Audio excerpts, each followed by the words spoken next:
Hello friends, welcome to our YouTube channel unified science classes. तो कैसे हैं आप सब? आई होप आप सब अच्छे होंगे, आपकी प्रिपरेशन भी अच्छे से चल रही होगी। और अगर अभी तक आपने प्रिपरेशन स्टार्ट नहीं की है तो मुझे लगता है आपको कर देनी चाहिए, क्योंकि 2 फरवरी 2025 आरएएस प्रीलिम्स का एग्ज़ाम है, जो कि बहुत ज़्यादा टाइम नहीं है अपने पास। 5 महीने के लगभग टाइम है, जो इतना ज़्यादा भी नहीं है जितना आप सोच रहे हैं, क्योंकि कंपटीशन धीरे धीरे टफ होता जा रहा है ना। कंपटीशन बढ़ने के साथ साथ अपने आप को उस कंपटीशन के अकॉर्डिंग प्रिपेयर करना भी ज़रूरी है। ठीक है, तो मैं भी आपका बहुत ज़्यादा टाइम वेस्ट नहीं करते हुए डायरेक्ट अपने टॉपिक पे आता हूँ। ठीक है, जैसा कि आप सबने थंबनेल में देख ही लिया होगा कि आज का अपना टॉपिक रहेगा केमिस्ट्री का, और ये अपनी फर्स्ट क्लास है। ठीक है, जो कि एटम या परमाणु पर रहेगी। ठीक है, तो अपन एटम या परमाणु के बारे में जानेंगे। चलिए आइए देखते हैं। तो अभी आप अपने सामने स्क्रीन पर देख रहे होंगे परमाणु या एटम। तो यार, ये एटम होता क्या है, ये सब अपन जाने। तो अगर अपन देखेंगे कि जैसे अपने पुराने टाइम में बहुत सारे वैज्ञानिक और दार्शनिक हुए थे। ठीक है, आज भी होते हैं, लेकिन मैं परमाणु के बारे में बात कर रहा हूँ। इसलिए अपन देखते हैं कि अपने पुराने टाइम में बहुत सारे वैज्ञानिक और दार्शनिक हुए थे, जिनमें से कुछ भारत में हुए थे, कुछ भारत से बाहर भी हुए थे। तो भारत में एक अपने दार्शनिक थे, महर्षि कणाद। ठीक है, उन्होंने परमाणु के बारे में बताया।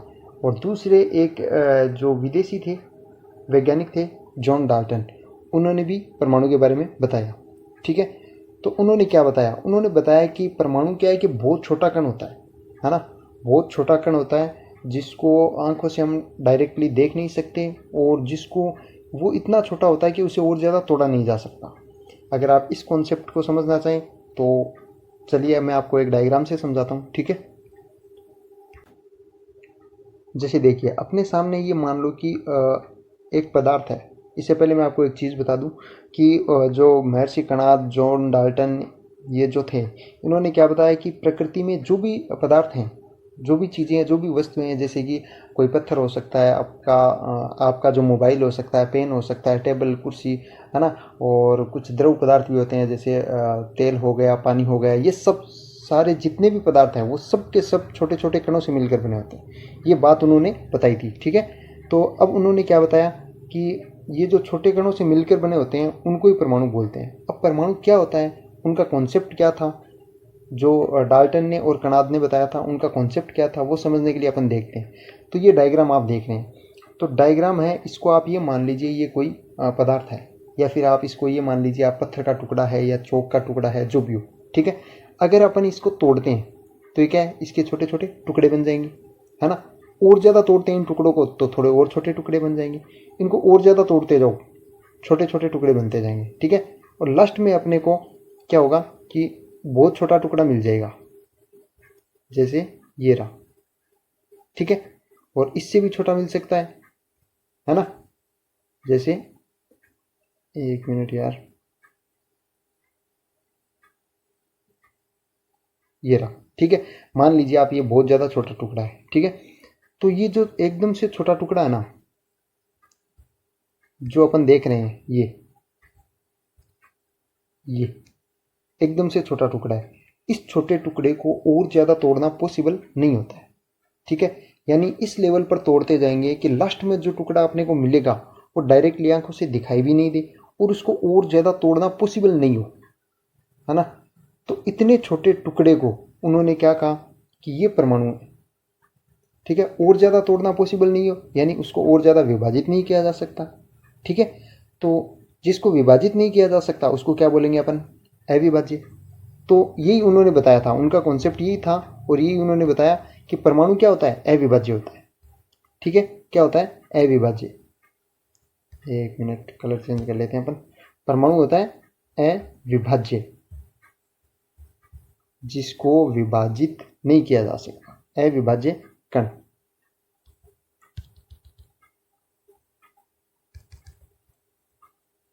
यहाँ लिख देता हूं मैं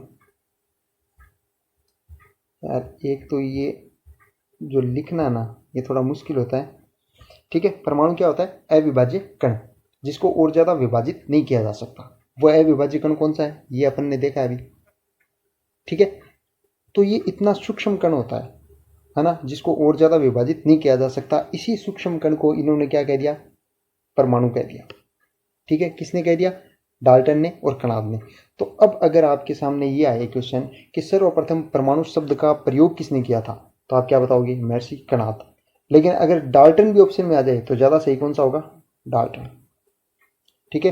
तो परमाणु शब्द का सर्वप्रथम प्रयोग किसने किया, जॉन डाल्टन ने। अगर डाल्टन ऑप्शन में नहीं हो तो महर्षि कणाद, ठीक है, समझ गए आप। अभी अपन आगे चलते हैं। जो इन्होंने थ्योरी दी थी, किसकी थ्योरी दी थी, परमाणु की थ्योरी दी थी। किसने, डाल्टन ने दी थी। डाल्टन ने परमाणु की क्या थ्योरी दी, देखो ये डाल्टन का परमाणु सिद्धांत है जो उन्होंने 1808 में दिया था, ठीक है। इसको परमाणुवाद भी बोलते हैं, डाल्टन का परमाणु सिद्धांत भी बोलते हैं, या फिर डाल्टन का परमाणुवाद भी बोल देते हैं, ठीक है। डाल्टन ने इसमें क्या बताया, डाल्टन ने बताया कि प्रत्येक पदार्थ है वो छोटे छोटे कणों से मिलकर बना होता है, ठीक है, जिन्हें परमाणु कहते हैं। प्रत्येक पदार्थ छोटे छोटे कणों से मिलकर बना होता है, जिन्हें परमाणु कहते हैं, ठीक है। और एक ही तत्व के समस्त परमाणु समान होते हैं, ठीक है। अब मेरे को पता है कि ये जो लाइनें हैं, जो 4 लाइनें अपने लिखी हुई है डाल्टन के परमाणु सिद्धांत की, वो याद करना किसी किसी के लिए टिपिकल हो सकता है। इसलिए ये सब याद करवाने के लिए मैं आपको परमाणु का पूरा कॉन्सेप्ट समझा देता हूँ कि इसमें जो एक वर्ड आया है तत्व, ये क्या है यार, है ना, और ये गुणों में समान कैसे होते हैं, ये सारी चीज़ें अपन समझेंगे, ठीक है। तो ये जैसे कि आप देख रहे होंगे कि आपके सामने एक वाइट बोर्ड है जिस पे मैं लिख रहा हूँ, है ना। तो यार ये मैंने आपकी क्लास को अच्छी बनाने के लिए, या फिर कह सकते हैं आकर्षक बनाने के लिए, एक एप्लीकेशन डाउनलोड किया था, ठीक है। तो उसी के थ्रू कर रहा हूँ। प्रैक्टिस मेरी बहुत ज़्यादा नहीं है, आप जानते हैं, अभी यूट्यूब पे नया हूँ और फर्स्ट टाइम में मैं ऑनलाइन पढ़ा रहा हूँ, तो मेरे को इतना ऑनलाइन पढ़ाने का इतना ज़्यादा नॉलेज नहीं है, बहुत ज़्यादा परेशानी भी होती है, आप सब समझ सकते हैं। अगर आपको भी थोड़ी बहुत इससे परेशानी हो तो आई एम सॉरी, है ना। बाकी आप लोग समझते हैं यार, फर्स्ट टाइम में थोड़ी प्रॉब्लम हो जाती है और धीरे धीरे प्रैक्टिस हो जाएगी। प्रैक्टिस होने के बाद में अपन इसमें अच्छे हो जाएंगे, है ना। उसके बाद में अच्छे से क्लासेस ले पाएंगे। तो आज मेरी जो क्लास लेट होने का रीज़न भी यही है, क्योंकि मेरे को अभी तक क्या है कि ये जो स्लाइड वगैरह हैं ये बनानी भी नहीं आती इतनी ज़्यादा, ठीक है। तो आप समझ सकते हैं। बाकी मैं ज़्यादा बातें नहीं करते हुए बीच बीच में थोड़ी थोड़ी बातें करके आपको समझाता रहूँगा। ज़्यादा बातें नहीं करते हुए आपको टॉपिक समझाता हूँ कि परमाणु क्या होता है, और ये जो तत्व शब्द है ये क्या है, ये परमाणु, तत्व, अणु, यौगिक, ये सारे कॉन्सेप्ट मैं आपको अभी क्लियर करवा देता हूँ सारे के सारे, क्योंकि मेरे को पता है कि बहुत अच्छी अच्छी कोचिंग संस्थान है ना, और उनके जो नोट्स है आरएएस प्रीलिम्स के वो भी मैंने देखे हैं। तो उनमें सारे डेटा हैं, सारे फैक्ट्स हैं। सारे बोलना तो अपने आप में गलत हो जाएगा, है ना। यानी मैक्सिमम फैक्ट्स जो हैं, मैक्सिमम डेटा जो है ना, वो सब उनमें मिल जाएंगे, मैंने देखे, है ना। ऐसे नहीं कि वो नोट्स अच्छे नहीं हैं, नोट्स अच्छे हैं, बहुत अच्छे हैं, ठीक है। लेकिन यार दिक्कत क्या है कि मैं यहाँ पर अगर एक वर्ड लिख देता हूँ, जैसे ये तत्व, इसके आगे पीछे की आपको कोई कहानी नहीं पता है तो आप इसको समझ नहीं पाओगे। इसको याद करना भी आपके लिए टिपिकल हो जाएगा। आपको पढ़ाते जाएंगे आगे, नोट्स के पेज पढ़ाते जाएंगे, लेकिन आपको वो चीज़ समझ में नहीं आएगी, ठीक है। क्लास में भी इतना ज़्यादा शायद बताना पॉसिबल नहीं होता होगा, वरना ये नहीं है कि टीचर बताना नहीं चाहते हैं, बताना तो वो चाहते हैं, और कई टीचर बताते भी होंगे। मेरे को इतना ज़्यादा नहीं पता यार, कौन कौन सी सब सारी कोचिंग थोड़ी पता हो सकता है अपने को, ठीक है। लेकिन अपन अपनी बात करेंगे, ठीक है। मैं आपको ये कंप्लीट समझा देता हूँ, क्लियर है। चलिए देखते हैं।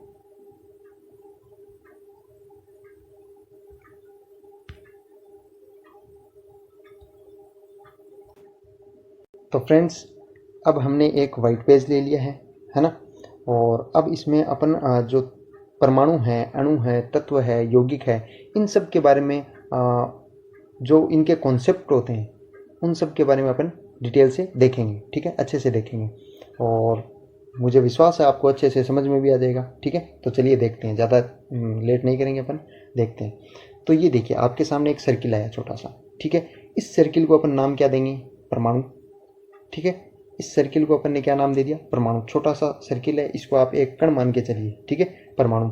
अब देखिए ये जो परमाणु है इससे मिलकर कोई और बड़े कण बनते हैं, जैसे ये एक बड़ा कण बन गया, ठीक है, या बड़ा सर्किल बन गया। इसको अपन नाम दे देंगे अणु। क्या नाम दे दिया, अणु, ठीक है।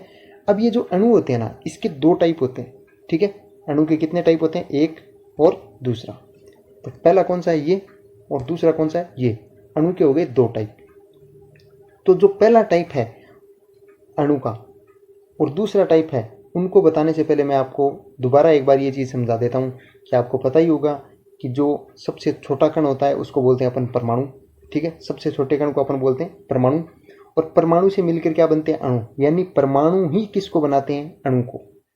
कुछ परमाणु मिल जाएंगे, 2 4 5 10 कितने भी हो सकते हैं। ठीक है, और वो जब जुड़ जाएंगे और एक बड़ा जो पार्टिकल बना लेंगे, एक बड़ा कण बना लेंगे, उसको अपन क्या बोल देंगे? अणु। ठीक है, तो परमाणु से मिलकर क्या बनते हैं? अणु। और ये जो अणु होते हैं इसके 2 टाइप होते हैं, पहला टाइप और दूसरा टाइप। ठीक है, तो अपन देखते हैं कैसे होते हैं ये।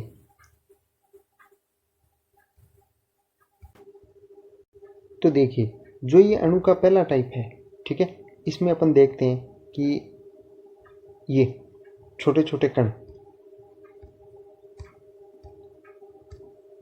ये देखिए इसमें क्या हुआ? बहुत सारे छोटे छोटे कण पहले टाइप में अपन ने बना दिए। ठीक है, इस पहले टाइप में बहुत सारे छोटे छोटे कण बना दिए। अब इसका जो दूसरा टाइप है उसको देखते हैं अपन। ठीक है, दूसरे टाइप को देखते हैं। ये देखो, इसमें अलग कण बना दिए अपन ने।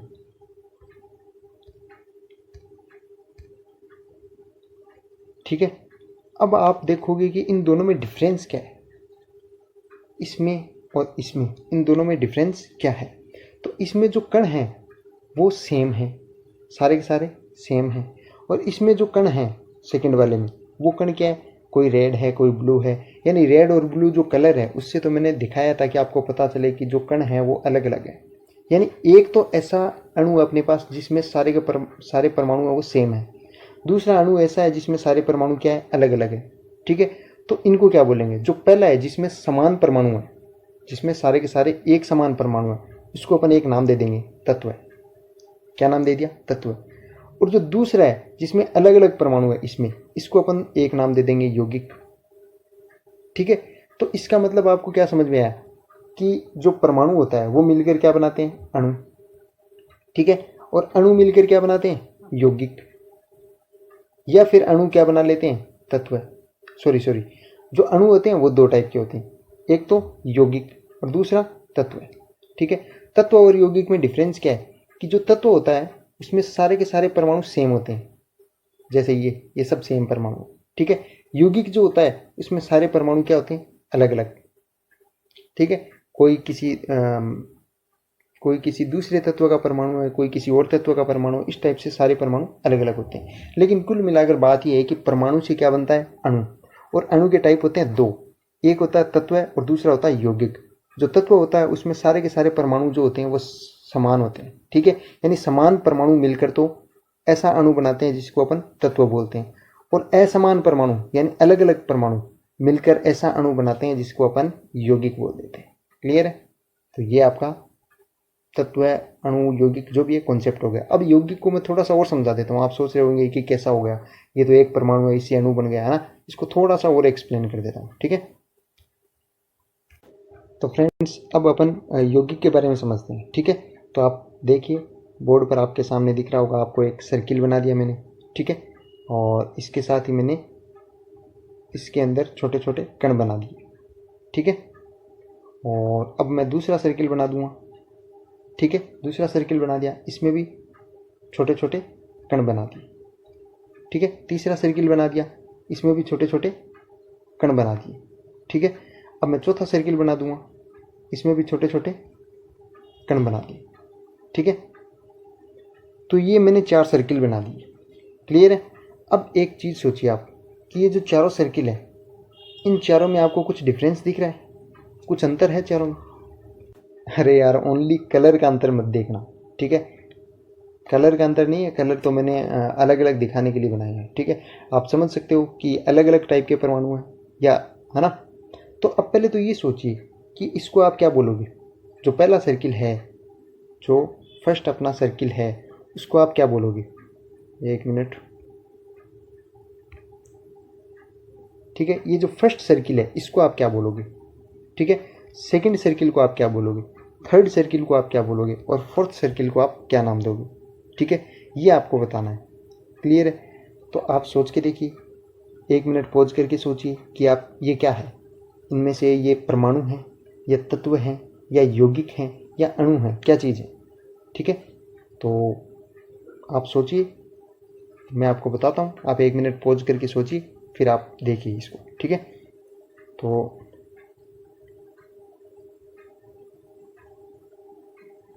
अपन देखते हैं, फर्स्ट सर्किल है उसको क्या बोलूँगे, 1 मिनट, एक सर्किल और बना देता हूँ मैं, ठीक है। इसमें ये छोटे छोटे सर्किल या छोटे छोटे कण बना दिए मैंने, ठीक है, एक सर्किल और बना दिया।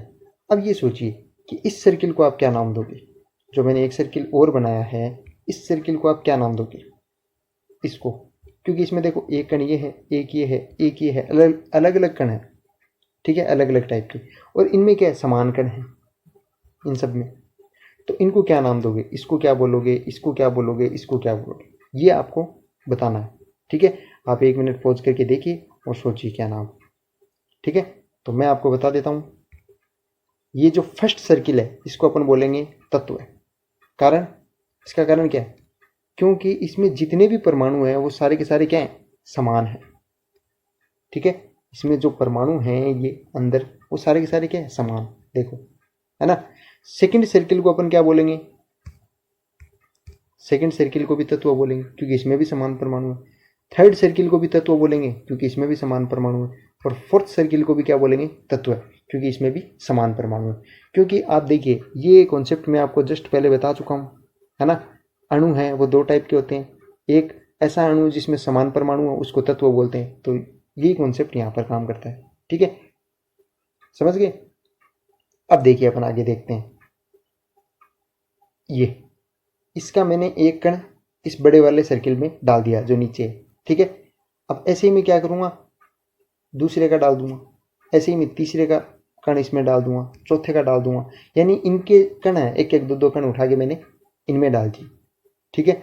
ये जो कण है या फिर जिनको अपन बोलते हैं परमाणु, सबसे छोटे कण, ये परमाणु मैंने एक जगह इकट्ठे कर लिए, ठीक है, सारे परमाणु।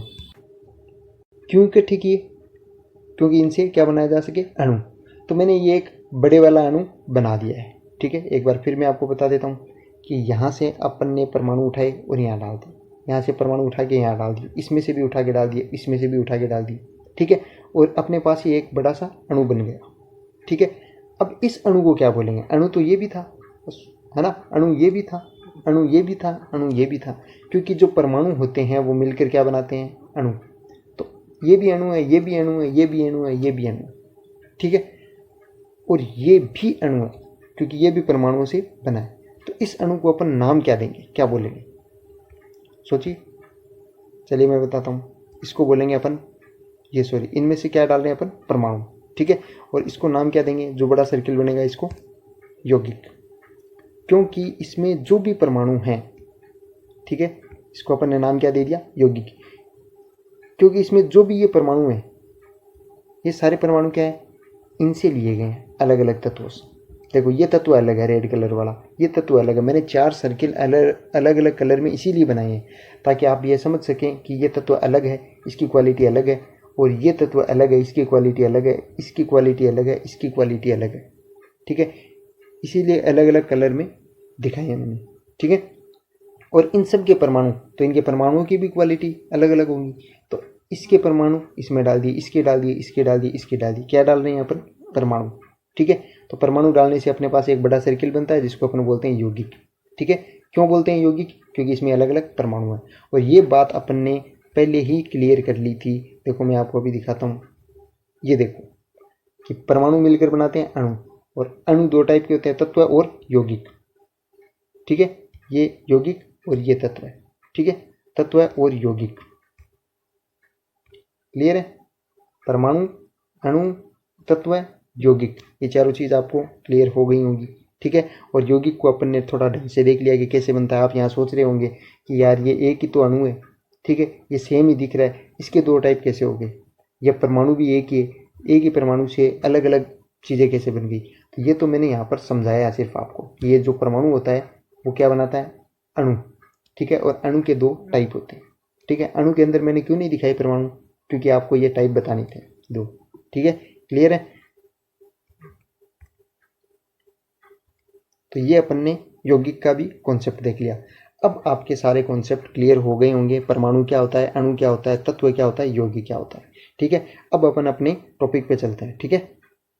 ये आ गया अपना टॉपिक। अपन इसकी बात कर रहे थे, किसकी? डाल्टन के परमाणु सिद्धांत की, है ना।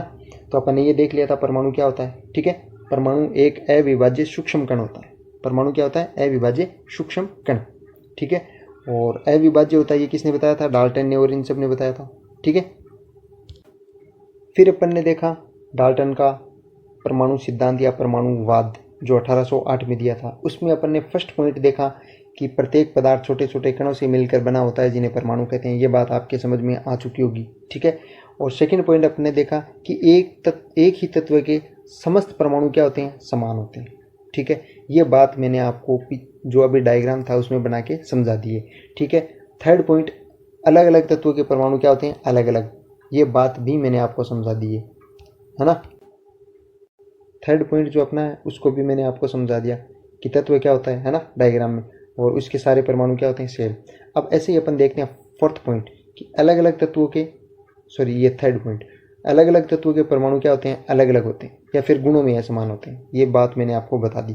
गुणों में असमान कैसे होते हैं आप ये सोच रहे होंगे, तो चलो मैं आपको बता देता हूँ कि मान लो एक तत्व है, चलो मैं उसी डायग्राम पे वापस चलता हूँ, ठीक है। मान लो अपने पास ये जो तत्व है ये, ठीक है, ये तत्व है अपने पास सोडियम का। किसका? सोडियम का, Na। सोडियम को किससे लिखते हैं? Na से, ठीक है। ये तत्व है सोडियम का। और ये तत्व अपने पास कैल्शियम का, Ca। कैल्शियम को किससे लिखते हैं? Ca, ठीक है। तो सोडियम के तत्व में जो परमाणु है, सोडियम के तत्व में ये जो परमाणु है, ये सारे के सारे परमाणु किसके होंगे? यार सोडियम के ही होंगे, ठीक है। कैल्शियम का जो तत्व है इसमें जो परमाणु है ये छोटे छोटे आपको दिखाई दे रहे हैं, ये सारे के सारे परमाणु किसके होंगे? यार कैल्शियम के ही होंगे, है कि नहीं। तो ये सारे परमाणु कैल्शियम के होंगे। तो ये सोडियम और ये कैल्शियम, तो सोडियम की क्वालिटी आपको पता ही अलग होती है। सोडियम से नमक बन सकता है, कैल्शियम से बनता है क्या? नहीं बनता, ठीक है।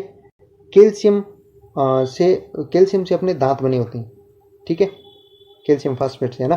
तो कैल्शियम जो है उससे दांत बनते हैं, क्या सोडियम से बनते हैं? नहीं बनते।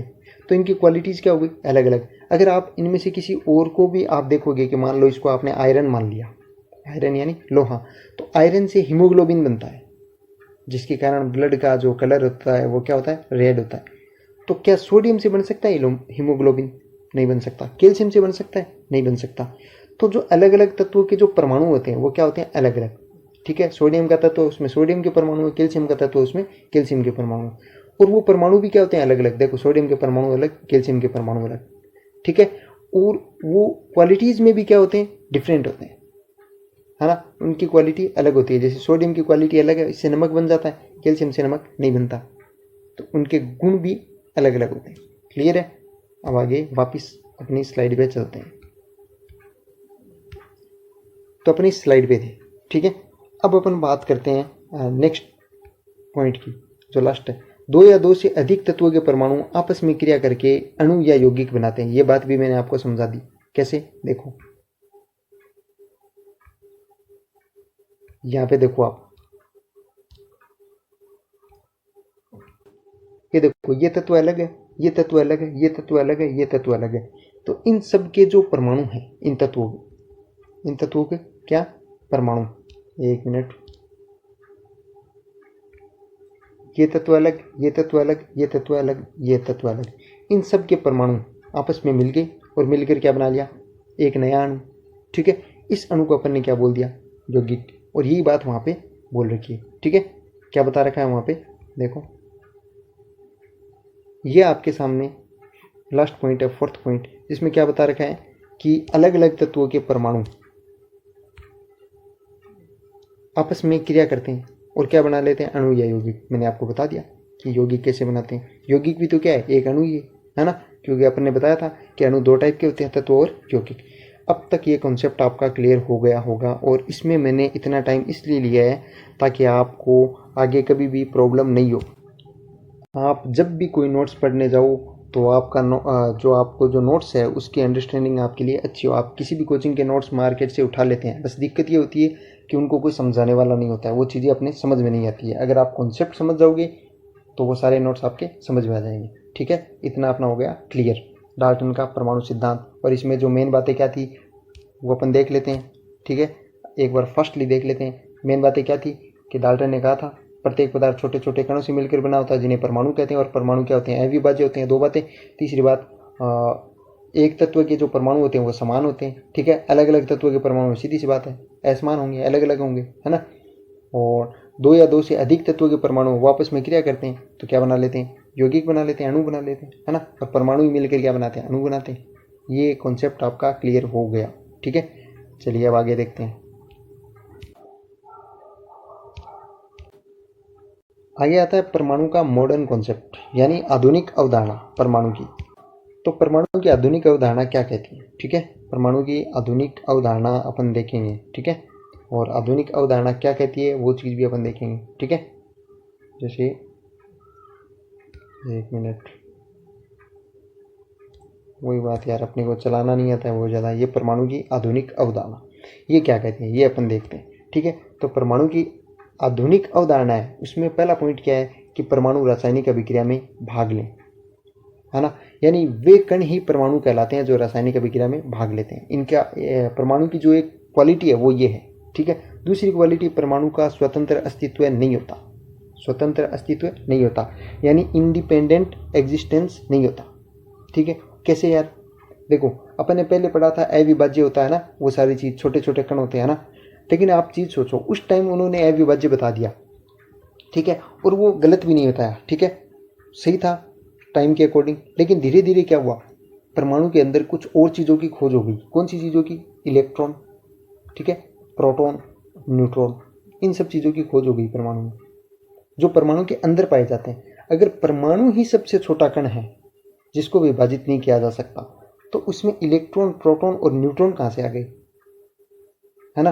तो वो बात जो अविभाज्यता वाली बात है वो सार्वभौमिक सत्य है, यानी यूनिवर्सल ट्रुथ नहीं है ना। इसीलिए मॉडर्न कॉन्सेप्ट को लाना पड़ा, ठीक है। और मॉडर्न कॉन्सेप्ट क्या कहता है कि उसकी बजाय अपन क्या बोल सकते हैं कि परमाणु वे होते हैं जो रासायनिक अभिक्रिया में भाग लेते हैं। क्योंकि रासायनिक अभिक्रिया में परमाणु के अंदर वाले इलेक्ट्रॉन भाग नहीं लेते हैं, प्रोटॉन भाग नहीं लेते हैं। कौन भाग लेते हैं, परमाणु भाग लेते हैं। ना ही तत्व भाग लेता है पूरा का पूरा, ना ही यौगिक भाग लेता है। तत्व के परमाणु होते हैं वो क्रिया करते हैं, क्लियर है। तो इसलिए इसका मॉडर्न कॉन्सेप्ट का फर्स्ट पॉइंट क्या हो गया कि परमाणु वे होते हैं जो रासायनिक अभिक्रिया में भाग लेते हैं और जिनका स्वतंत्र अस्तित्व नहीं होता। इसका मतलब क्या होता है दूसरे पॉइंट का, इसका मतलब होता है परमाणु आपको फ्रीली घूमते हुए नहीं मिलेंगे, फ्रीली मूवमेंट नहीं करते हैं। कैसे, आपको चलते फिरते जैसे कहीं पर परमाणु रखा हुआ दिख गया, ऐसा कभी नहीं होगा। आपको वस्तु दिख सकती है, पदार्थ दिख सकता है, यौगिक दिख सकता है, लेकिन परमाणु नहीं दिख सकता। तो परमाणु का स्वतंत्र अस्तित्व नहीं होता, अकेला वो नहीं रह सकता। तो कैसे रहता है, तत्व के रूप में रहता है, अणु के रूप में रहता है, यौगिक के रूप में रहता है। परमाणु इसी टाइप से आपको मिलेगा, ठीक है। तो ये हो गए मॉडर्न कॉन्सेप्ट। दूसरी अगर अपन बात करें तो इसमें अपवाद है एक। अपवाद क्या है, किसका अपवाद, मॉडर्न कॉन्सेप्ट का, उत्कृष्ट गैसें, ठीक है। इनको अक्रिय गैसें भी बोलते हैं। उत्कृष्ट गैसों को क्या बोलते हैं, अक्रिय गैसें भी बोलते हैं। कहाँ पाई जाती है, जैसे आवर्त सारणी के अंदर लास्ट का एक वर्ग बना हुआ है इस टाइप से, वर्ग का नंबर है 18, उसमें यहाँ पर पाई जाती हैं अक्रिय गैसें इस टाइप से, ठीक है। तो अक्रिय या उत्कृष्ट गैसें क्या होती हैं, वे गैसें होती हैं जो किसी के साथ क्रिया नहीं करती, जिनकी क्रियाशीलता शून्य होती है। इसलिए इसे शून्य ग्रुप के तत्व भी बोलते हैं। 18 वर्ग नंबर 18 भी बोल सकते हैं, वर्ग शून्य भी बोल सकते हैं, ठीक है। उत्कृष्ट गैसें भी बोल सकते हैं, अक्रिय गैसें भी बोल सकते हैं, ठीक है। ये कौन कौन सी होती हैं ये देखते हैं अपन। देखो, एक तो हीलियम, एक नियोन, एक आर्गन, एक क्रिप्टॉन, एक जिनोन, एक रेडोन। ये इतने नाम है। हिंदी में आप नाम लिख लेना, मैं धीरे धीरे फिर बोल रहा हूँ, बोर्ड पे मेरे को बहुत ज़्यादा नहीं लिखना आता यार, है ना। तो लिख के देखता हूँ मैं, हीलियम, ठीक है, और नियोन, ये आपकी हो गई नियोन, ठीक है। और फिर आपकी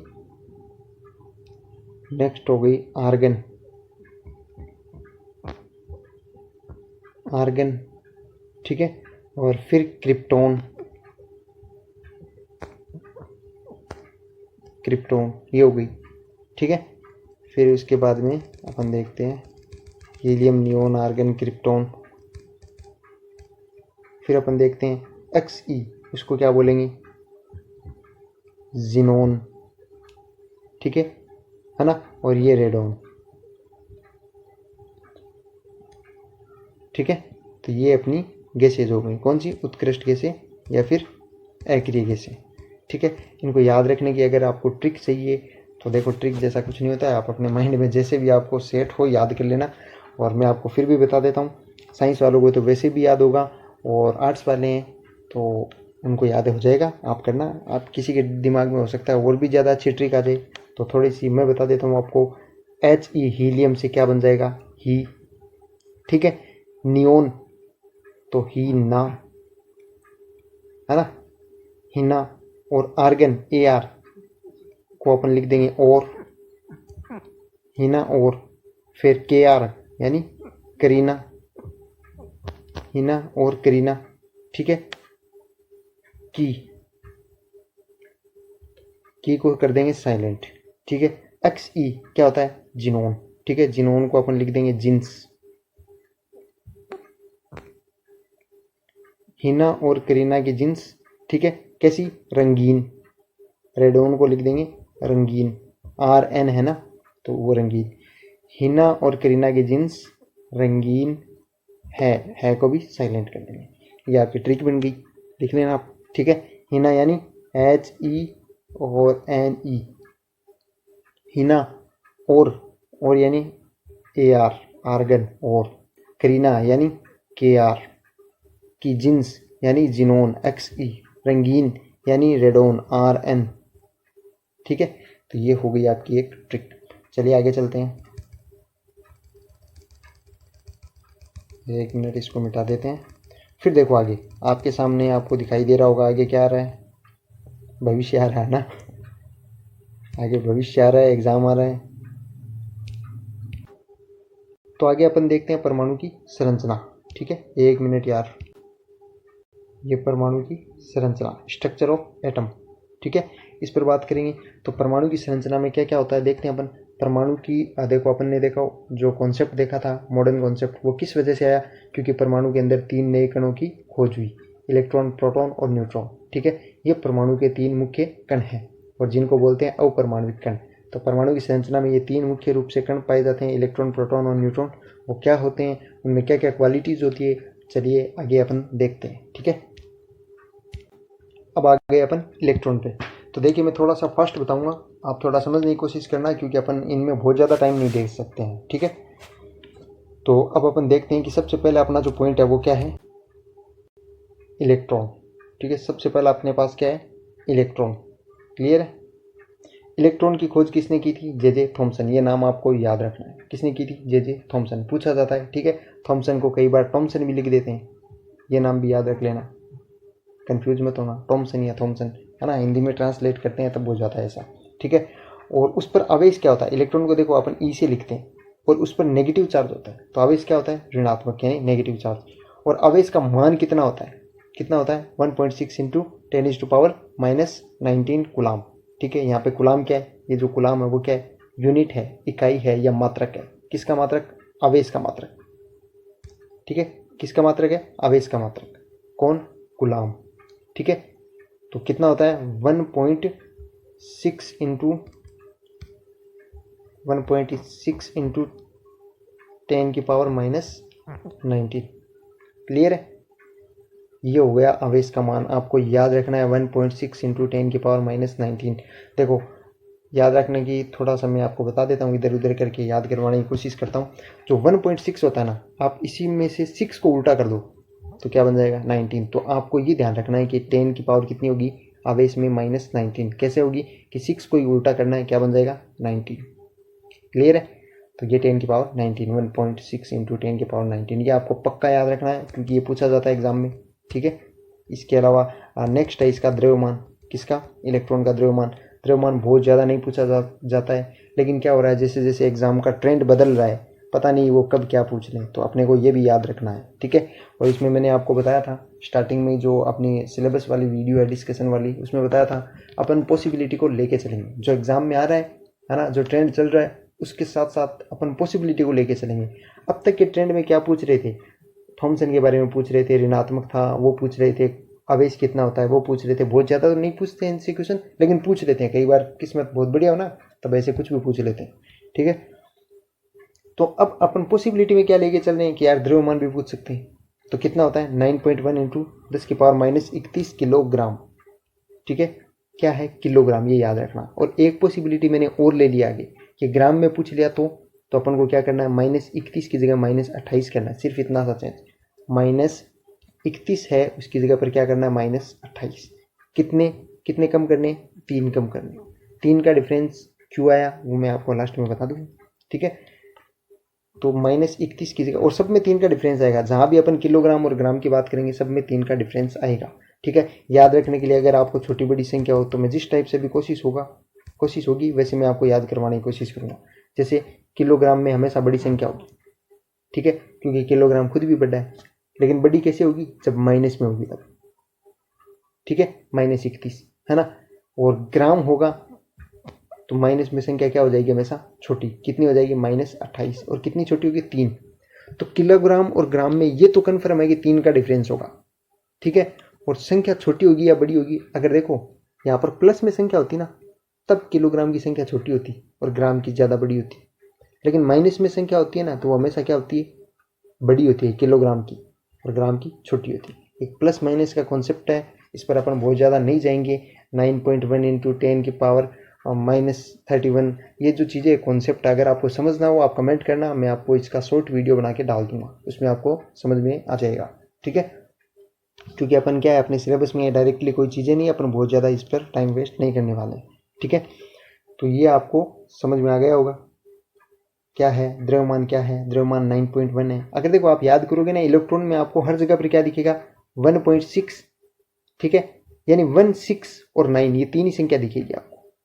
वैसे तो वो 31 और 28 हैं, उनको छोड़ो आप। इसके अलावा जो मैं मेन संख्या उनकी बात कर रहा हूँ, मेन संख्या में आपको क्या दिखेगा 16। देखो यहाँ पर 16, ठीक है, यहाँ पर 19 पावर में, ठीक है, यहाँ पर 91। तो आप याद करने के लिए देख सकते हो। ठीक है, और आगे अपन देखते हैं प्रोटॉन और इलेक्ट्रॉन में बहुत ज़्यादा डिफरेंस नहीं है। प्रोटॉन की खोज की थी गोल्डस्टीन। ठीक है, इलेक्ट्रॉन होता है ऋणात्मक, प्रोटॉन होता है धनात्मक। ठीक है, मैं याद करने के लिए आपके दिमाग में कनेक्ट करता जाऊंगा। ठीक है, आप देखते रहना। तो देखो इलेक्ट्रॉन क्या होता है नेगेटिव, प्रोटॉन क्या होता है पॉजिटिव। पॉजिटिव लिखने की जरूरत नहीं होती है, नेगेटिव होती है उसी को अपन दर्शा देते हैं। पॉजिटिव होता है, ठीक है, पी से प्रोटॉन पी से पॉजिटिव। ठीक है, और अगर वो ज़्यादा याद करना चाहो प्रोटॉन की खोज किसने की थी तो गोल्डस्टीन। ठीक है, और गोल्ड पहनकर लोग कैसा फील करते हैं, लोगों का मतलब है ज़्यादातर महिलाएं, है ना। तो हमारी जो महिलाएं होती है वो पहनती है गोल्ड, ज़्यादातर उनको ही गोल्ड की इच्छा रहती है पहनने की। और गोल्ड पहनने के बाद वो कैसा फील करती हैं पॉजिटिव। तो इसलिए प्रोटॉन की खोज किसने की थी गोल्डस्टीन ने। तो प्रोटॉन पॉजिटिव गोल्ड ये तीनों कनेक्ट हो गए, आपके याद रहेंगे, कन्फ्यूजन नहीं होगा, क्योंकि बहुत बार भूल जाते हैं कि इलेक्ट्रॉन की खोज किसने की थी, प्रोटॉन की किसने की थी। ठीक है, क्लियर, ये हो गया। और प्रोटॉन कैसा होता है धनात्मक या पॉजिटिव, ये चीज़ अपन ने देख ली, ये भी देख ली। और जो आवेश होता है वो सेम होता है, ध्यान रखना। तो आपको ज़्यादा याद ही नहीं करना, इलेक्ट्रॉन प्रोटॉन का आवेश सेम होता है। अंतर कितना होता है, कोई अंतर नहीं होता है, सिर्फ अंतर एक ही चीज़ का होता है, इलेक्ट्रॉन का आवेश नेगेटिव में होता है, प्रोटॉन का आवेश पॉजिटिव में होता है। नेगेटिव पॉजिटिव आप जो -19 है ना ये ऊपर वाला, इसमें मत कर देना, ये नेगेटिव, ये हमेशा नेगेटिव ही रहेगा यहाँ पर। ठीक है, तो जो नेगेटिव पॉजिटिव लगने होते हैं ना वो संख्या के पहले लगते हैं, पूरी कंप्लीट संख्या के पहले। कैसे, हाँ, जो 1.6 है, देखो 1.6 है इंटू जो भी आगे चल रहा है 10 की पावर, तो यहाँ पर अपन नेगेटिव लगा सकते हैं। तो ये नेगेटिव आवेश किसका हो गया इलेक्ट्रॉन का, और पॉजिटिव प्रोटॉन का, और दोनों का सेम। ठीक है, फिर नेक्स्ट पॉइंट पर अपन बात करते हैं द्रव्यमान। ठीक है, द्रव्यमान इसका भी किलोग्राम और ग्राम दोनों में बता दिया आपको, 3 का डिफरेंस रहेगा। ठीक है, ग्राम कम होगा किलोग्राम ज़्यादा होगा, है ना। तो कैसे होगा देखो, उसमें कितना था द्रव्यमान 9.1, यहाँ पे कितना होगा 1.6। करना क्या है देखो, इलेक्ट्रॉन का उल्टा प्रोटॉन होता है। मैं तो आपको जोड़ तोड़ करके कैसे भी याद करवाने की कोशिश कर रहा हूँ। ठीक है, इलेक्ट्रॉन का देखो, इलेक्ट्रॉन नेगेटिव है तो उसका उल्टा प्रोटॉन पॉजिटिव हो गया, है ना। इलेक्ट्रॉन का आवेश नेगेटिव में है ना, तो प्रोटॉन का आवेश पॉजिटिव में होता है। इसके अलावा देखो उल्टा हो रहा है, तो यहाँ पर भी अपन क्या करेंगे, इलेक्ट्रॉन का द्रव्यमान 9.1 है, ठीक है। तो यहाँ पर अपन क्या करेंगे, इस 9 को दूसरी जगह उल्टी जगह पर रख देंगे प्रोटॉन का द्रव्यमान याद करने के लिए, ठीक है। कैसे रख देंगे, देखो ये पहले अपन ने 1 रख दिया, तो 1 बाद में आ रहा था, अपन ने पहले रख दिया, ठीक है। फिर उसके बाद में अपन लगा देंगे पॉइंट, पॉइंट लगाने के बाद में अपन क्या लिख देंगे 9। तो 1 को भी उल्टा करना है, 9 को भी, वो जो 6 है 1 पॉइंट जो 9 सॉरी 9 को भी उल्टा करना है। अब 1 को तो कैसे भी उल्टा कर दो आपको वही दिखाई देगा, 9 को उल्टा करेंगे तो आपको क्या दिखाई देगा 6, बस ये 1.6 आ जाएगा। और 6 के आगे लगा दो 7, तो ये संख्या तो आपकी हो गई। उसके बाद में उस पर -31 था, इस पर -31 नहीं होकर -27 हो जाएगा। 10 की पावर माइनस ये 10 यार 10 नहीं बन रहा है, ये 10 की पावर -27, ठीक है। ये तो हो गया किलोग्राम में, और ग्राम में करेंगे तो ऑटोमेटिकली आपको याद हो जाएगा -3 करना है सिर्फ, ठीक है। तो -24 ग्राम हो जाएगा। क्लियर है, ये आपका इलेक्ट्रॉन प्रोटॉन हो गया। अब न्यूट्रॉन में चलते हैं, वो इन सब से अलग है। अलग कैसे है, देखो ये आ गया अपन न्यूट्रॉन पे। न्यूट्रॉन में अलग क्या है, न्यूट्रॉन में अलग ये है यार, इसकी एक तो खोज भी जेम्स चैडविक ने की थी, 1 मिनट, जेम्स चैडविक ने की थी। दूसरा, इस पर ना तो पॉजिटिव होता है ना ही नेगेटिव होता है, ये दोनों चीज़ इस पर नहीं होती। तो क्या होता है, जीरो आवेश। ये बोलता है मेरे पास कोई आवेश नहीं है। देखो एन का मतलब वैसे भी नील है ना, नील, या फिर अपन क्या बोल सकते हैं न्यूट्रल। न्यूट्रल किसको बोलते हैं, जो ना इसकी तरफ हो ना उसकी तरफ, ना प्लस की तरफ ना माइनस की तरफ, न्यूट्रल है, यानी बीच में आ गया कहाँ पे, जीरो पे। तो इसका आवेश कितना होता है, जीरो, या इसको बोलते क्या अपन, उदासीन, ठीक है। इसका आवेश हो गया जीरो, इसको बोलते क्या अपन, उदासीन, ठीक है। तो आवेश वाला तो अपने को और ही अच्छी बात है, याद ही नहीं करना 1.6 वगैरह कुछ भी, है ना। फिर बच गया द्रव्यमान। द्रव्यमान अपने को याद करना पड़ेगा, बहुत ज़्यादा डिफरेंस नहीं है। आपको याद करने का तरीका बताता हूँ, इजीली याद हो जाएगा। प्रोटॉन का आपको याद होगा 1.69 सेम है, ठीक है। 10 की पावर -27 है, सेम है, ठीक है। वहाँ पे ये 10 की पावर -27 24 वो सेम ही चीज़ें हैं ना, ग्राम में लाओगे आप 24 बन जाएगा। बस इतना डिफरेंस है कि इसमें 9 है, उसमें क्या था 7, यानी लगभग सेम, बहुत ज़्यादा डिफरेंस नहीं है। इसमें 9 है, वहाँ पे 7 है, ठीक है। बस इतना सा डिफरेंस है, तो और ज़्यादा डिफरेंस है नहीं, तो न्यूट्रॉन वैसे ही याद हो जाएगा, ठीक है।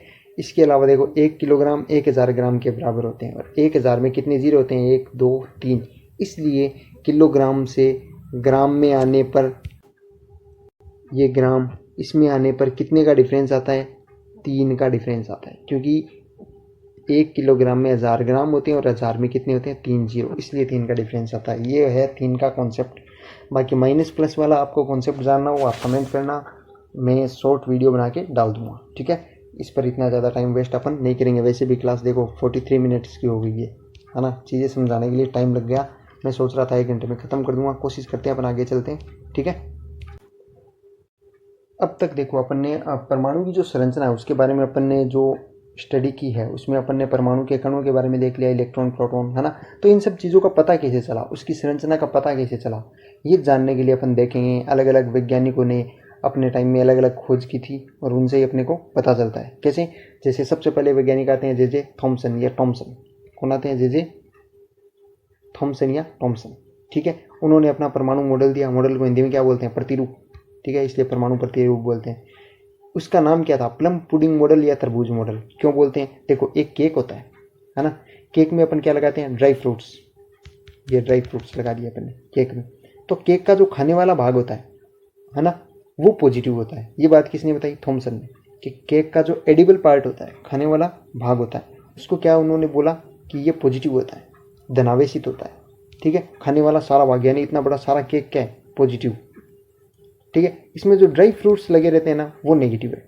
ये क्या है, ड्राई फ्रूट्स, ये नेगेटिव है, ठीक है। तो पॉजिटिव और नेगेटिव दोनों होते हैं परमाणु में। ये बात किसने बताई, थॉमसन ने या टॉमसन ने। तो आपको ये केक वाला ज़्यादा जल्दी समझ में नहीं आए तो आप ये देखो, ये तरबूज वाला समझो आप। तो यार तरबूज केक वाले में कोई ज़्यादा डिफरेंस नहीं है, सेम ही चीज़ है, ठीक है। तो तरबूज वाले में देखो, ये तरबूज है, कटा हुआ तरबूज है। ये जो आपको यहाँ पर ये ब्लैक ब्लैक दिख रहे हैं ना, ये क्या है, इसके बीज, तरबूज के बीज, ठीक है। और जो रेड कलर वाला अंदर वाला पार्ट आपको दिख रहा है, वो क्या है, खाने वाला भाग, ठीक है। या अपन इसको क्या बोल सकते हैं, पल्प। जैसे 1 मिनट, या इसको अपन बोल सकते हैं पल्प, खाने वाले भाग को इंग्लिश में पल्प बोलते हैं, ठीक है। तो या ये पल्प है। तो ये जो बीज होते हैं ना, ये उसने बताया थॉमसन ने कि ये नेगेटिव चार्ज है जो इसमें फैले रहते हैं, यानी वितरित रहते हैं या डिस्ट्रीब्यूटेड रहते हैं। ये जो पल्प है खाने वाला भाग, ये होता है पॉजिटिव। सेम वही है केक वाली बात, है ना। केक का खाने वाला भाग पॉजिटिव, और केक में जो ड्राई फ्रूट्स लगे रहते हैं वो इसी तरह से तो होते हैं जैसे बीज लगे, तो उसके ड्राई फ्रूट्स होते हैं वो होते हैं नेगेटिव। सेम ऐसे यहाँ बीज नेगेटिव, खाने वाला भाग यानी पल्प क्या होता है पॉजिटिव। तो बस यही बात उन्होंने बताई थी, किसने, थॉमसन ने या टॉमसन ने। देखो दोनों नाम लिखे हैं यहाँ पर ताकि आपको कन्फ्यूजन नहीं हो, ठीक है। तो ये नेगेटिव पार्ट हो गया, और ये जो खाने वाला पार्ट है वो क्या होता है पॉजिटिव। बस यही है इसमें, और कुछ नहीं है। इसका मतलब जितना नेगेटिव होता है उतना ही पॉजिटिव होता है, ठीक है। इसलिए नेगेटिव और पॉजिटिव दोनों जब सेम हो, यानी +1 और -1 क्या होता है कैंसिल, 0 यानी उदासीन।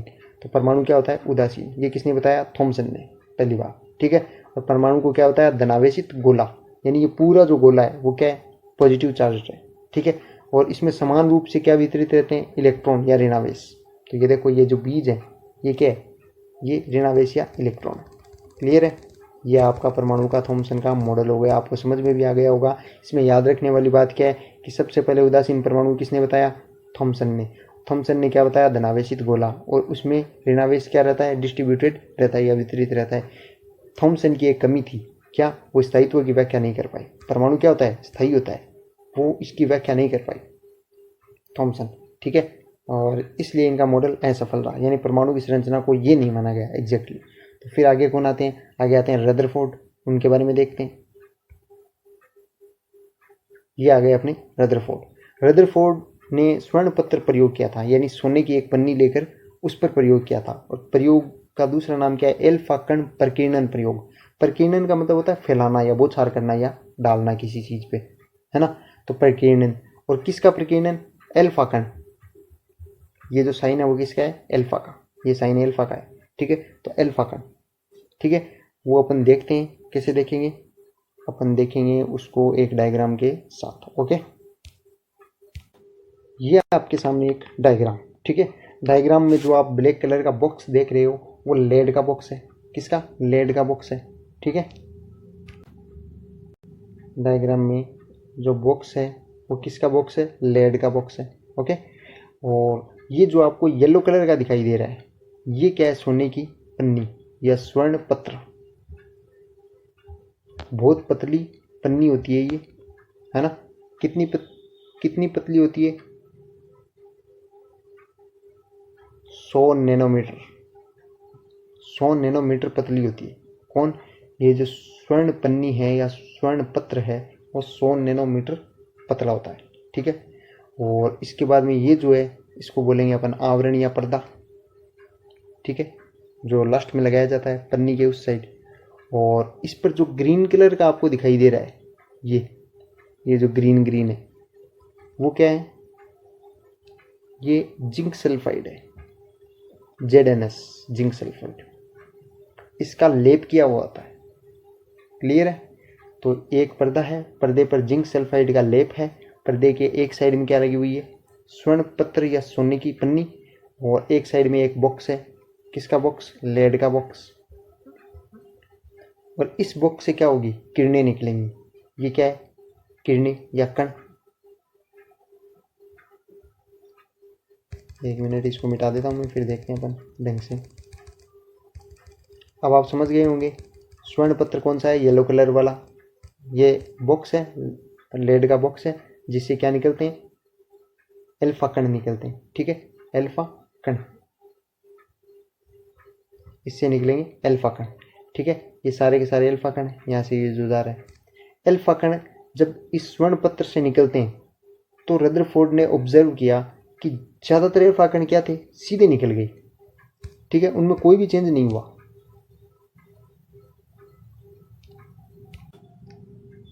देखो यहाँ से भी ये सीधे निकल रहे हैं, कोई चेंज नहीं हो रहा है, ठीक है। ये भी सीधा निकल रहा है, कोई चेंज नहीं हुआ। ये भी सीधा निकल रहा है, कोई चेंज नहीं हुआ, ठीक है। लेकिन होता क्या है कि जो कुछ कण है वो घूम जाते हैं, यहाँ से मुड़ जाते हैं, उनमें क्या आ जाता है, विचलन। क्या आ जाता है, विचलन। विचलन का मतलब है अपने पथ से विचलित हो जाते हैं, अपने रास्ते से भटक जाते हैं। जैसे हम भी कई बार अपने रास्ते से भटक जाते हैं, है ना, कई तरीके से भटकते हैं, वो आप जानते हैं। तो ये अपने पथ से या अपने रास्ते से भटक जाते हैं। क्लियर है? तो इनमें ये विचलन कैसे आता है, ठीक है। और हुआ ये कि यार एक तो ऐसा कण था जो क्या हुआ कि वापस आ गया जाके, जैसे ये आपके सामने आपको दिख रहा होगा, जो गया इस सोने की पन्नी से टकराया और वापस आ गया रिटर्न। ये आपको दिख रहा होगा बीच बीच में, ठीक है, ये वापस रिटर्न आ गया।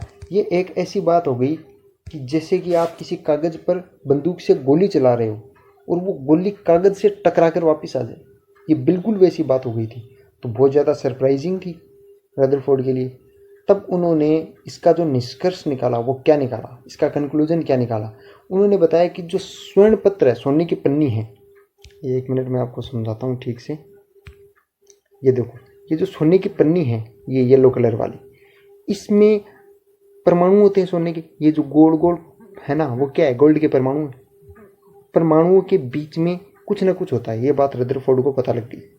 और परमाणु का ज़्यादातर भाग देखो, ये जो ब्लैक डॉट है इसके चारों तरफ क्या है, वाइट वाइट गोल, है ना। ये जो गोल सर्किल है इसमें ज़्यादातर भाग क्या है, खाली है, वाइट वाइट। तो उन्होंने बताया कि परमाणु का मैक्सिमम पार्ट है वो क्या होता है, खाली होता है, इसकी तरह खाली होता है। इससे क्या पता चलता है कि इसीलिए ये कण है वो सीधे निकल गए, ठीक है।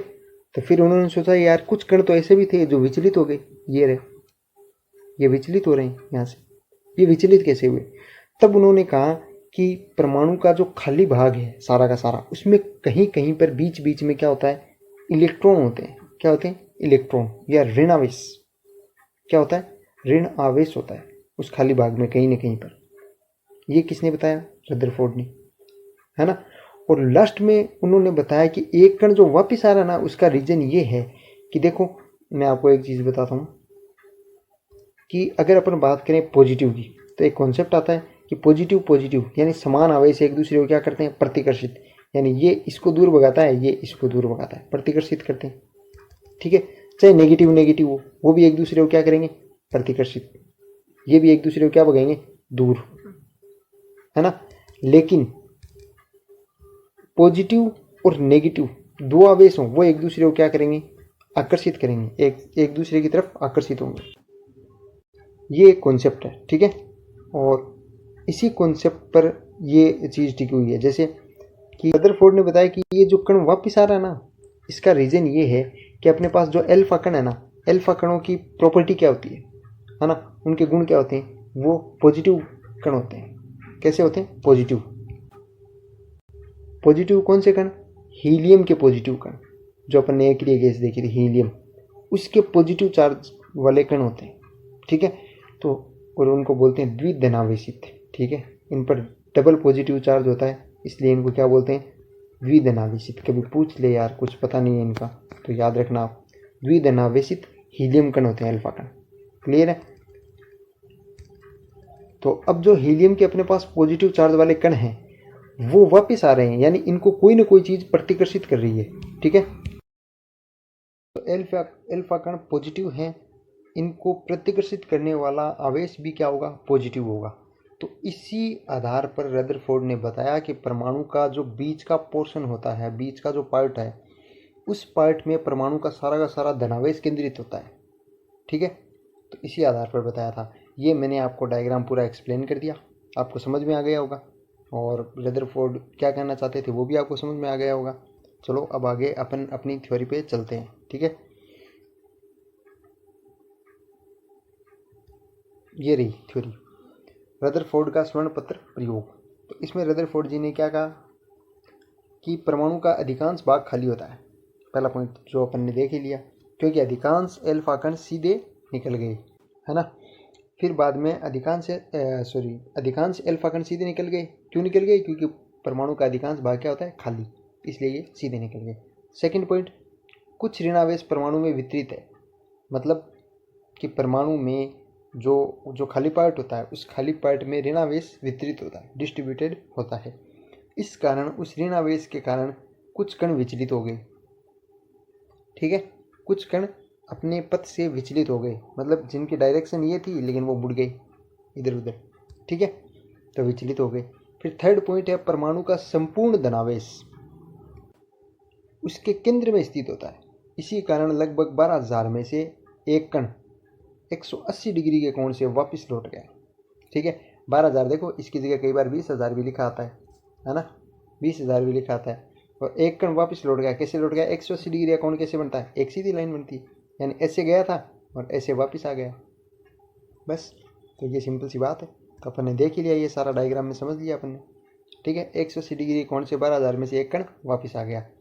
और जो परमाणु का जो केंद्र होता है, जहाँ पर धनावेश रहता है, उस केंद्र को उन्होंने नाम दे दिया क्या? नाभिक। अब से आप परमाणु का जो केंद्र है उसको क्या बोलोगे? नाभिक। क्लियर है? तो परमाणु के केंद्र को उन्होंने बोल दिया नाभिक। अब देखो, रदरफोर्ड ने सब कुछ बता दिया, लेकिन उनकी भी एक कमी थी, क्योंकि एक वैज्ञानिक थे मैक्सवेल। उन्होंने एक सिद्धांत दिया था, तरंग सिद्धांत। उस तरंग सिद्धांत के आधार पर क्या होता है? परमाणु स्थायी होता है, ठीक है ना। तो उस ये स्थायित्व है, सॉरी,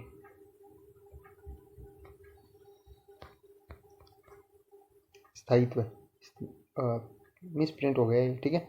तो स्थायित्व की व्याख्या जो रदरफोर्ड है वो नहीं कर पाए कि यार परमाणु स्थायी क्यों होता है। इस चीज़ को रदरफोर्ड नहीं बता पाए। उन्होंने बता दिया कि परमाणु एक गोलाकार संरचना है, बीच में इसके धनावेश केंद्रित है, ठीक है।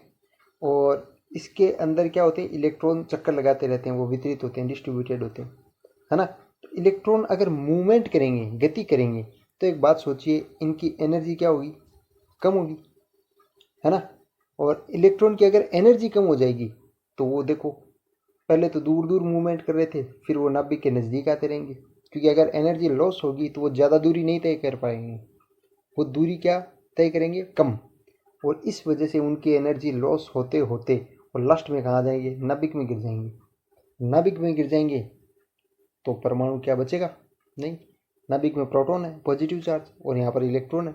वो इलेक्ट्रॉन अगर पॉजिटिव के साथ मिलेगा तो नाभिक, जो नाभिक है वो भी स्थायी नहीं रहेगा, तो परमाणु भी स्थायी नहीं रहेगा, ठीक है। तो इनका स्थायित्व खत्म हो जाएगा। इस बात को वो समझा नहीं पाए, कौन? रदरफोर्ड, ठीक है। तो ये उनकी कमी रह गई। कमी पूछी जाती है, कई बार पूछ लेते हैं, आप याद रखना, ठीक है। तो किसने बताया रदरफोर्ड की कमी क्या थी? स्थायित्व की व्याख्या नहीं कर पाना। क्लियर है? अब आगे नेक्स्ट जो वैज्ञानिक थे अपने, उन पर चलते हैं अपन। इस कमी को दूर किसने किया? Niels Bohr. ये आ गए अपने नील्स बोर, ठीक है। नील्स बोर बताते हैं कि देखो, ये नील्स बोर है, इन्होंने भी मॉडल दिया था, और ये अपने मॉडल में बताते हैं कि परमाणु किस टाइप से होता है, वो स्थायी क्यों रहता है, ये सारी बातें बताते हैं। तो देखिए इन्होंने क्या बताया, इनको भी एक डायग्राम से समझते हैं अपन, ठीक है। तो चलो देखते हैं। नील्स बोर ने बताया कि जो परमाणु होता है वो इस टाइप से होता है, गोलाकार होता है। देखो एक मिनट, इस टाइप से गोलाकार होता है, ठीक है। और उसके बीच में उसका क्या होता है? केंद्रक होता है ना। और बीच में जो केंद्रक होता है, एक मिनट यार, ये केंद्रक हो गया, ठीक है। और इस तरह से उसके चारों तरफ गोलाकार सर्किल बने रहते हैं, है ना। क्या गोलाकार सर्किल, क्या बोल रहा हूँ मैं, ठीक है। इस तरह से उसके चारों तरफ सर्किल बने रहते हैं, किसके? नाभिक के, है ना। अब देखो उसने क्या बताया, उसने बताया कि जो इलेक्ट्रॉन होते हैं ना, वो इलेक्ट्रॉन, देखो प्रोटॉन तो यहाँ होते हैं, यहाँ तो फिक्स है, वो तो अपने को पता है, नाभिक में प्रोटॉन होते हैं। और बाकी जो इलेक्ट्रॉन बच गए ना, वो इस नाभिक के चारों तरफ चक्कर लगाते हैं, ठीक है। चक्कर लगाते हैं, और चक्कर जो लगाते हैं ना, वो कुछ स्थायी कक्षाओं में चक्कर लगाते हैं। ये जो वर्ताकार है ना, ये वर्ताकार क्या है? कक्षा, ठीक है। इस वर्ताकार कक्षा में चक्कर लगाते हैं, और ये कक्षा कैसी होती है? स्थायी होती है, स्थायी वर्ताकार कक्षाओं में चक्कर लगाते हैं। यानी कोई इलेक्ट्रॉन अगर इस कक्षा में चक्कर लगा रहा है तो वो इसी में चक्कर लगाएगा। ऐसा क्यों? ऐसा इसलिए कि ये जो कक्षाएं हैं, इन कक्षाओं की ऊर्जा क्या होती है? फिक्स होती है, स्थायी होती है। इनमें ऊर्जा जो होती है वो भी निश्चित होती है, ठीक है। ये जो कक्षा है ना, ये गोल गोल, इस कक्षा की ऊर्जा क्या होती है? निश्चित होती है। और इन कक्षाओं को अपन ऊर्जा स्तर भी बोल सकते हैं। ये एक ऊर्जा स्तर है, ये दूसरा ऊर्जा स्तर है, इसी तरह से तीसरा ऊर्जा स्तर होता है, और भी होते हैं ऊर्जा स्तर, बने रहते हैं। तो इन कक्षाओं को क्या बोला उन्होंने? ऊर्जा स्तर, जिनकी ऊर्जा क्या होती है? निश्चित होती है। और उसी निश्चित ऊर्जा वाले कक्षाओं में कौन चक्कर लगाते हैं? इलेक्ट्रॉन, इसलिए इनकी भी ऊर्जा निश्चित होती है। ठीक है, तो ऊर्जा ये जब चक्कर लगाते हैं इसके चारों तरफ, तो ये अपनी एनर्जी है उसका लॉस, एनर्जी का लॉस नहीं करते। ठीक है, और इसलिए नाभिक में नहीं गिरते और परमाणु क्या होता है? स्थायी होता है। समझ गए? ये बात उन्होंने बताई थी। किसने? नील्स बोर ने। बोर ने पहली बात क्या बताई कि उन्होंने देखो सबसे पहले अध्ययन किसका किया था? हाइड्रोजन परमाणु का। बोर ने अध्ययन किसका किया था? हाइड्रोजन परमाणु का। उसका ही मॉडल बनाया था हाइड्रोजन परमाणु का।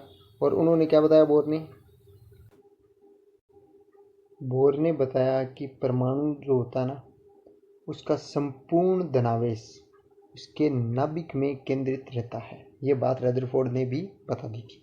ठीक है, फिर बोर ने नई बात क्या बताई कि नाभिक के चारों ओर स्थायी वर्ताकार पथों में कौन चक्कर लगाते हैं? इलेक्ट्रॉन। वो जो पथ होते हैं, जो रास्ते होते हैं, वो क्या होते हैं? स्थायी होते हैं। उनमें इलेक्ट्रॉन चक्कर लगाते हैं और उनको बोलते हैं कोष या शेल इंग्लिश में, या फिर कक्षा या ऑर्बिट या ऊर्जा स्तर, एनर्जी लेवल्स। ठीक है, वो जो कक्षाएं होती है ना गोल गोल इस तरह से नाभिक के चारों तरफ, उनको बोलते हैं क्या? बोलते हैं कोष भी बोल सकते हैं, कक्षा भी बोल सकते हैं, ऊर्जा स्तर भी बोल सकते हैं। ठीक है, और उनको दर्शाते किससे? KLMN या फिर 1 2 3 4, इनसे दर्शाते हैं। ठीक है, और प्रत्येक कक्षा की ऊर्जा क्या होती है? निश्चित होती है, इसीलिए तो इलेक्ट्रॉन नहीं गिरता है ना। फिर बोर ने क्या बताया कि इलेक्ट्रॉन केवल उन्हीं कक्षाओं में चक्कर लगाते हैं जहां कोणीय संवेग h/2π, ये जिन कक्षाओं का कोणीय संवेग h/2π का पूर्ण गुणज हो। ठीक है, अब यार ये चीज़ समझाने जाऊँगा टाइम बहुत ज़्यादा लग जाएगा और कोई मतलब भी नहीं है इसका। ठीक है, h जो है ना इसमें वो क्या है? h है यहाँ पर एक नियतांक। ठीक है, नियतांक क्या होता है? नियतांक जो मतलब इसका मान निश्चित होता है। ठीक है, और ये कौन सा नियतांक है? तो एक प्लांक नाम करके एक वैज्ञानिक थे, उन्होंने दिया था, इसलिए इसे प्लांक नियतांक बोलते हैं। ठीक है, मैक्स प्लांक नाम करके एक वैज्ञानिक थे, तो उनके नाम पर इसका नाम रखा गया प्लांक नियतांक। ठीक है, पाई आप जानते ही हो क्या होती है ना। और कोणीय संवेग देखो h/2π का पूर्ण गुणज, देखो संवेग क्या होता है? mv। मैं थोड़ा सा बता देता हूँ यार। ठीक है, और कोण जहाँ बनेगा वहाँ पर क्या बनेगी? त्रिज्या, तो mvr पूर्ण गुणज बराबर h/2π। इस तरह से इसको सोल्व किया जाता है। तो अपने ये बहुत ज़्यादा अपन इस पर नहीं जाएंगे। ठीक है, इसको छोड़ो, अभी अपने काम की नहीं है, बस आप याद रखना h/2π। अब कुछ चीज़ें होती है वो आपको मैनेज करनी ही पड़ेंगी। ठीक है, समझने चले जाओगे टाइम पूरा निकल जाएगा, है ना। तो बोर के अनुसार किसी कक्षा में, अगला पॉइंट है अधिकतम इलेक्ट्रॉनों की संख्या। ये देखो पॉइंट नहीं है, इसको अपन बाद में देखेंगे। ठीक है, यहाँ तक देखो आप, जितनी बातें हुई सारी बातें दिमाग में रखो। क्या बोर ने किस पर स्टडी की? हाइड्रोजन परमाणु का मॉडल बनाया। ठीक है, दूसरी बात, संपूर्ण धनावेश नाभिक में रहता है। ठीक है, नाभिक के चारों ओर क्या रहती हैं? स्थायी कक्षाएं रहती हैं, उनमें क्या चक्कर लगाते हैं? इलेक्ट्रॉन चक्कर लगाते हैं। ठीक है, इतनी बात हो गई। उसके बाद में जो स्थायी वर्ताकार पथ होते हैं उनको क्या बोला जाता है? कोष, कक्षा या ऊर्जा स्तर, कोई भी नाम बोल सकते हैं। ठीक है, और जो भी कोष होते हैं उनको या तो दिए जाते हैं नंबर, जैसे ये 1 नंबर, ये 2 नंबर, ये 3 नंबर। ठीक है, या फिर इनको KLMN भी बोल सकते हैं, जैसे ये K कक्षा हो गई, ये L, ये M। ठीक है, तो ये नाम है इनके, ये ठीक है प्रदर्शित करते हैं। और प्रत्येक कक्षा की यानी K की ऊर्जा फिक्स है, L की ऊर्जा फिक्स है, प्रत्येक कक्षा की ऊर्जा क्या होती है? निश्चित होती है। क्लियर है? फिर नेक्स्ट आगे अपन देखते हैं, जैसे ये लास्ट पॉइंट, इलेक्ट्रॉन केवल उन्हीं कक्षाओं में चक्कर लगाते हैं जहाँ कोणीय संवेग, ये मैंने आपको बता दिया, रटना है आपको, सीधा सीधा रटना है। ठीक है, फिर भी आपको समझना वो आप कमेंट कर देना। अपने क्या एक शॉर्ट वीडियो बनाएंगे छोटा सा और उसमें समझा देंगे, लेकिन इसकी वजह से क्लास को बहुत ज़्यादा लेट नहीं करेंगे यार। वैसे भी मैं सोच रहा था 1 घंटे में ख़त्म कर दूंगा, लेकिन हुई नहीं है। ठीक है, लास्ट वाला पॉइंट मैं आपको अभी बताऊँगा। ठीक है, उससे पहले आप देखें कि मैं आपको ये कक्षाओं के बारे में डायग्राम बनाकर समझा देता हूँ। ठीक है, तो ये देखते हैं, ये अपना है डायग्राम।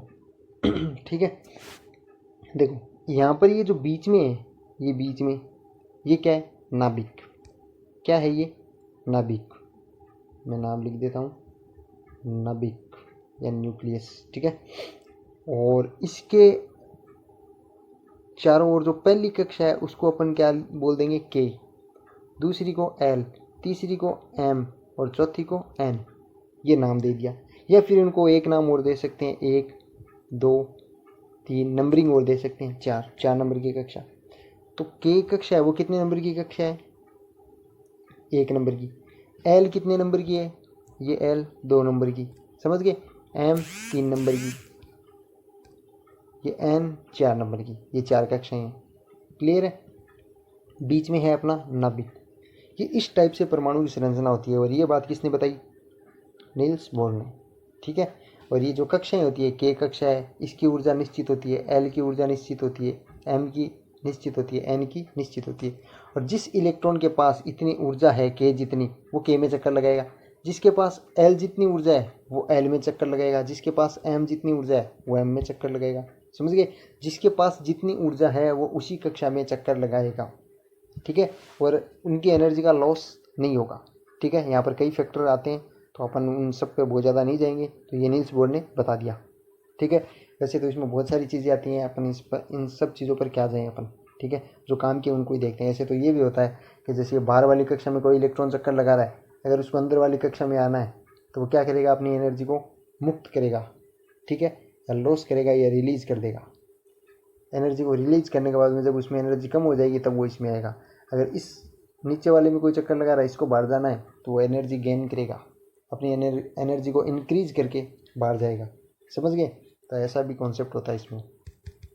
तो ये देखते हैं अपन, आगे चलते हैं। ये इतना नील्स बोर सर ने मॉडल अपने को बता दिया, अपन ने मॉडल समझ लिया। हाइड्रोजन परमाणु पर उन्होंने स्टडी की थी, बताया कि बीच में क्या होता है, नाभिक होता है, और नाभिक में क्या होता है, धनावेश होता है, ठीक है। ये नाभिक है, नाभिक में धनावेश है। और नाभिक के चारों ओर स्थायी पथों में क्या चक्कर लगाते हैं, इलेक्ट्रॉन। ये स्थायी पथ है, इनमें कौन चक्कर लगा रहे हैं, इलेक्ट्रॉन चक्कर लगा रहे हैं। और इन स्थायी पथों को उन्होंने क्या बोल दिया था, कोष बोल दिया था, या फिर कक्षा, या फिर कोष, कक्षा, या फिर ऊर्जा स्तर। इनको ऊर्जा स्तर भी बोला था, क्योंकि देखो सबकी ऊर्जाएं अलग अलग होती है, ठीक है। और इनको नाम क्या दिया उन्होंने, KLMN या फिर 1 2 3 से प्रदर्शित कर सकते हैं। क्लियर है। अब देखो इनमें इलेक्ट्रॉन कितने कितने होंगे, ये चीज़ आपसे पूछी जाती है, ठीक है। तो इसके लिए बोर्स साहब ने अपने को एक फॉर्मूला बताया था, कौन सा, ये देखो, 2n²।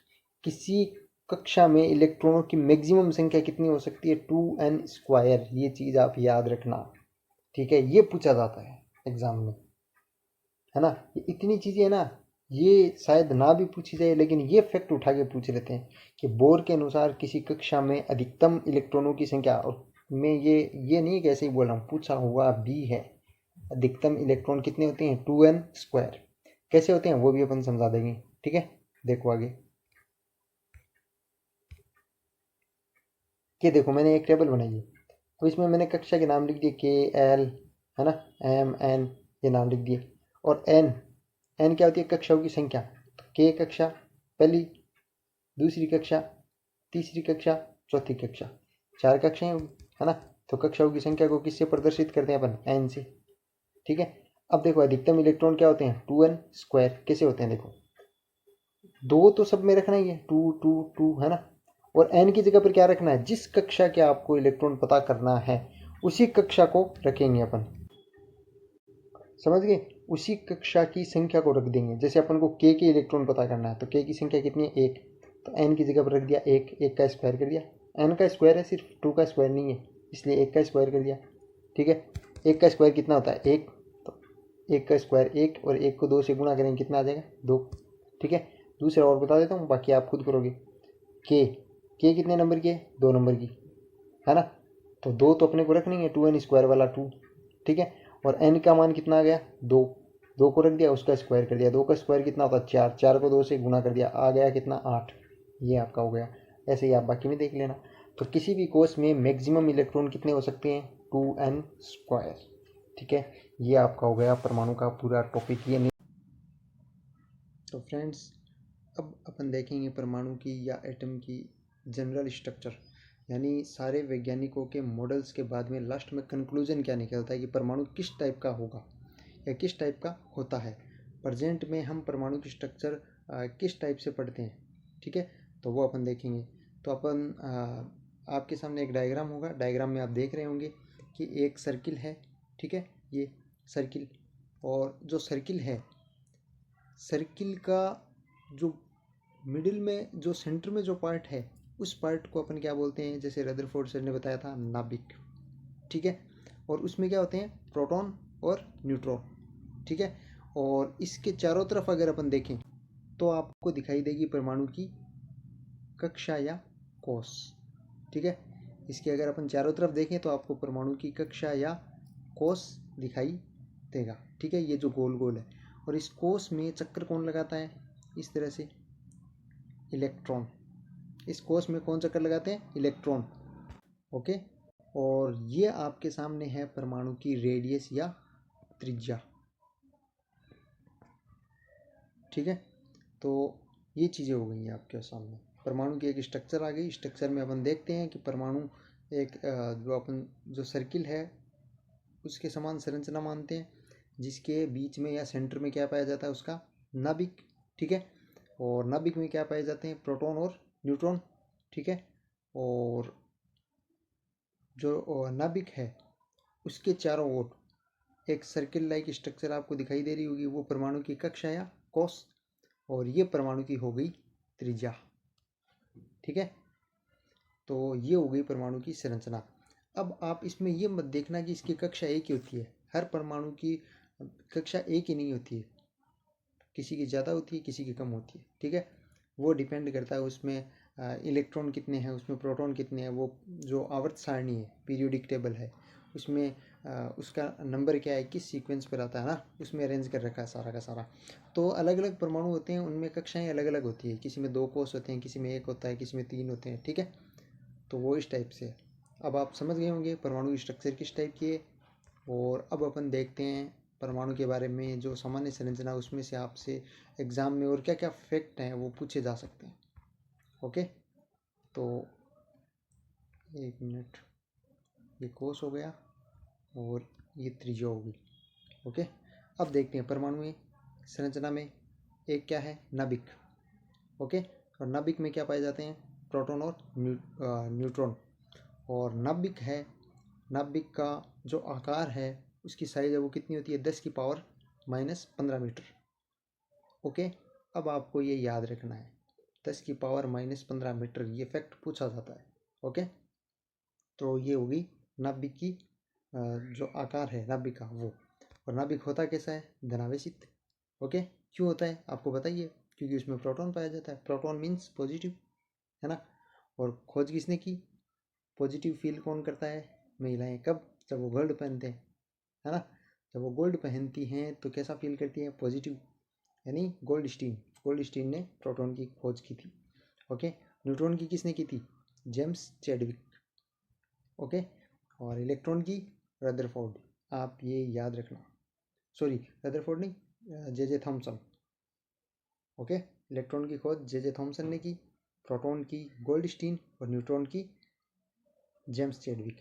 अब नाभिक के बाद में अपन देखते हैं त्रिज्या। त्रिज्या कितनी होती है, 10⁻⁻15 मीटर। ये बहुत बार पूछा जाता है, ओके। त्रिज्या वाला, नाभिक वाला इतना नहीं पूछा जाता, लेकिन अपन ने कहा था कि अपन संभावना लेके चलेंगे, इसलिए इसको भी याद करना है। बाकी ये जो त्रिज्या है वो कन्फर्म याद करनी है आपको, ओके। त्रिज्या कितनी होती है, 10⁻⁻15 मीटर त्रिज्या, यानी ये 10 ये जो है ना, ये कितनी होती है इसकी लेंथ, 10⁻⁻15 मीटर, ओके। और ये क्या बताती है, परमाणु का आकार। कई बार आपसे क्वेश्चन में डायरेक्ट पूछ लेते हैं कि परमाणु का साइज कितना होता है, तो आप क्या बताओगे, 10⁻⁻15 मीटर, है ना। और फिर उसके बाद में परमाणु क्रमांक क्या होता है। अभी अपन जब भी पीरियोडिक टेबल की कोई बात आएगी तो परमाणु क्रमांक की बात आती है ना, कितने नंबर पर आता है पीरियोडिक टेबल में या आवर्त सारणी में। तो देखो वो डिपेंड करता है कि उसमें प्रोटॉन कितने हैं, वो डिपेंड करता है उसमें प्रोटॉन कितने। किसी भी एटम के जो नाभिक है उसमें जितने प्रोटॉन होंगे वही उसकी क्या होगी, ओके, नाभिक में जितने प्रोटॉन होंगे वही उसका क्या होगा, परमाणु क्रमांक। अब याद आपको क्या रखना है, याद रखने की ट्रिक बताता हूँ। आप सोचोगे इलेक्ट्रॉन को माने या फिर प्रोटॉन को, तो देखो परमाणु क्रमांक को याद रखने के लिए पी से क्या होता है, पी से प्रोटॉन, फिर पी से ही परमाणु क्रमांक। वैसे तो परमाणु द्रव्यमान भी होता है, लेकिन द्रव्यमान में प्रोटॉन और न्यूट्रॉन दोनों जुड़ेंगे। ओके, इसमें ये जो द्रव्यमान है ना, इसको परमाणु द्रव्यमान बोलो चाहे द्रव्यमान बोलो, एक ही बात है।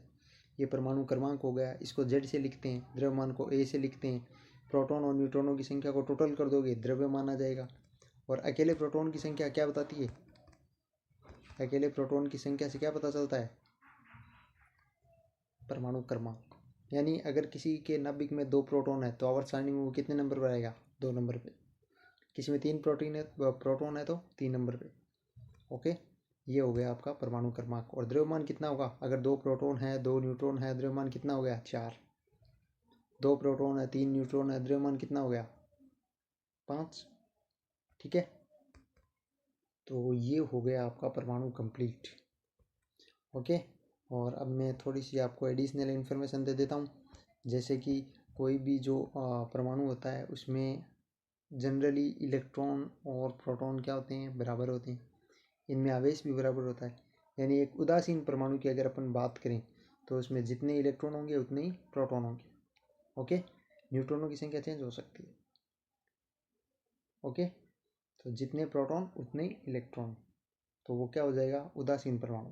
ओके, और थोड़ी सी और इन्फॉर्मेशन दूँ आपको एडिशनल, याद रखने के लिए आपके लिए यूजफुल होगी। और एडिशनल इन्फॉर्मेशन क्या है कि जैसे इलेक्ट्रॉन और प्रोटॉन दोनों का क्या सेम होता है, आवेश। दोनों का आवेश सेम होता है। सेम का मतलब ये नहीं है दोनों में पॉजिटिव होगा। इलेक्ट्रॉन का नेगेटिव होता है, प्रोटॉन का पॉजिटिव होता है, लेकिन नंबर में सेम होता है। याद होगा आपको 1.6 इंटू 10⁻⁻19, याद आएगा कुछ। और आगे इसकी यूनिट क्या होती है, कूलम। ओके, तो ये आपका हो गया इलेक्ट्रॉन प्रोटॉन का आवेश सेम। ओके, अब अपना परमाणु हो गया कंप्लीट।